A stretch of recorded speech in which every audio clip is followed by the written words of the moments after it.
For some of you, deer hunting isn't just quite on the mind right now, but if you're looking ahead to the fall, planting a food plot now is the perfect way to get those deer coming to you. Tom is out in the field this week showing us how to grow one.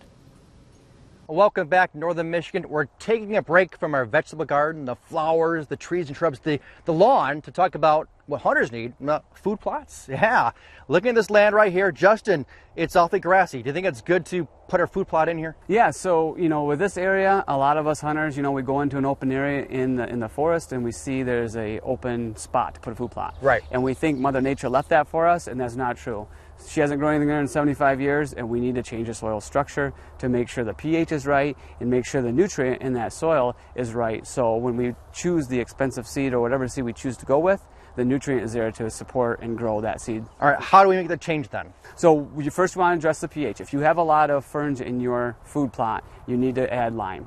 After that, we go into what soil we have. This right here, it's very sandy soil. So we put together a food plot product for that. It's called Food Plot Dew, and it has dairy dew in it. It's got humates in it and some other ingredients that spread really easy through a cone spreader, a push spreader. And once you get that going, you work it in. You put your seed in there and drag it in. All right, so first part, what we need to do here is cultivate it, pop it up, right? Break it up? Yes, yep. You want to break all this up. You want to rototill all this product in, your lime in, and then you can go ahead and put your seed on it and then just drag the seed in. All right, so that's going to be done hopefully the next couple of weeks. It'll take some time, but we have lots of projects, obviously.